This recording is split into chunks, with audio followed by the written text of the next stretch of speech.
Many people believe that the Antichrist will not desire women, and many people also believe that the Antichrist will either be Jew or Muslim. Did you know that there's one Bible verse that answers all of these questions? Pay attention. Daniel 11 is a prophecy about the king of the north, who is a picture of the Antichrist himself. And Daniel 11:37 is one of the most misunderstood Bible verses concerning the Antichrist. But it is also this one verse that answers many of our misconceptions concerning the Antichrist. So let's see if we can break this down. It says here, neither shall he regard the God of his fathers, nor the desire of women, nor regard any god, for he shall magnify himself above all. Now, when it says here that the king of the north will not regard the God of his fathers, it is not suggesting that the God of his fathers is Yahweh.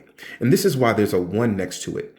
There's a 1 next to it because this verse is actually translated the gods of his fathers, or the gods of his ancestors. And this suggests that the Antichrist is a Gentile leader whose ancestors worship pagan gods. Now it says here that the Antichrist will not regard 3 things. It says here that the Antichrist will not regard the God of his fathers, or the God that his ancestors worship, the desire of women, or any god, which is anything worshipped as God. And the reason why is because he will magnify himself above all. So the context here regarding the Antichrist is not regarding his sexual orientation, but the issue is a pride issue because he will magnify himself above all. He will not regard the God of his fathers, he will not regard the desire of women, and he will not regard any god, because he shall magnify himself above all. Now that we understand that the context surrounding this passage is regarding the pride of the Antichrist, I want to shift our attention to the word regard.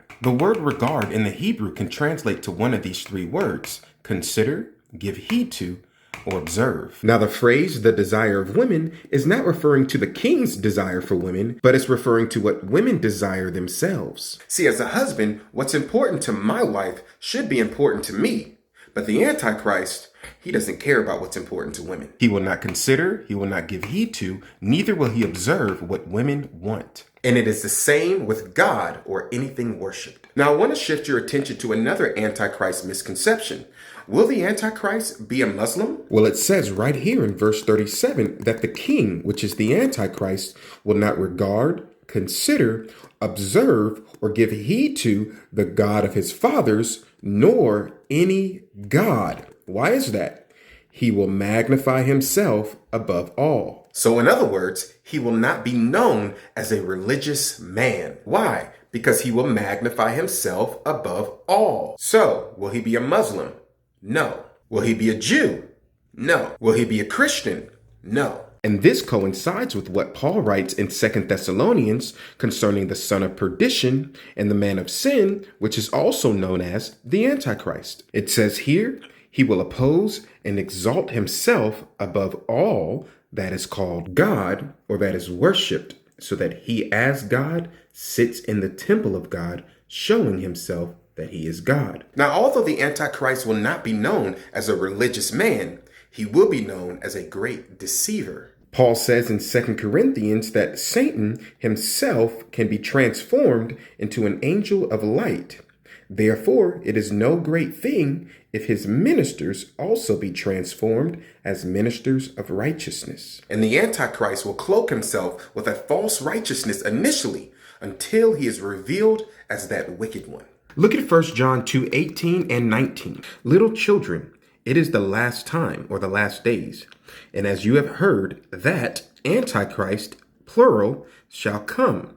Even now there are many Antichrists, singular, whereby we know that it is the last time. So right here, John makes it clear that although there are many Antichrists in the world, there is that Antichrist, the one that is coming. Continuing on in verse 19, they, speaking about the Antichrists, went out from us. Now, who is us? It's the little children who represent the church. And so what John is saying is that one way to identify those who are Antichrist is by identifying those who depart from the body of Christ and from the teachings of Christ. So he said they went out from us, but they were not of us. For if they had been of us, they would no doubt have continued with us. but they went out, that they might be made manifest that they were not all of us. Because he will initially be an impostor amongst the people of God, but then he will betray the church, just like Judas betrayed Jesus. And isn't it interesting that 2 Thessalonians identifies the Antichrist as the son of perdition? Because there's only one other person in the Bible that has this title, Judas. Now that we've understood these things properly, who comes to your mind?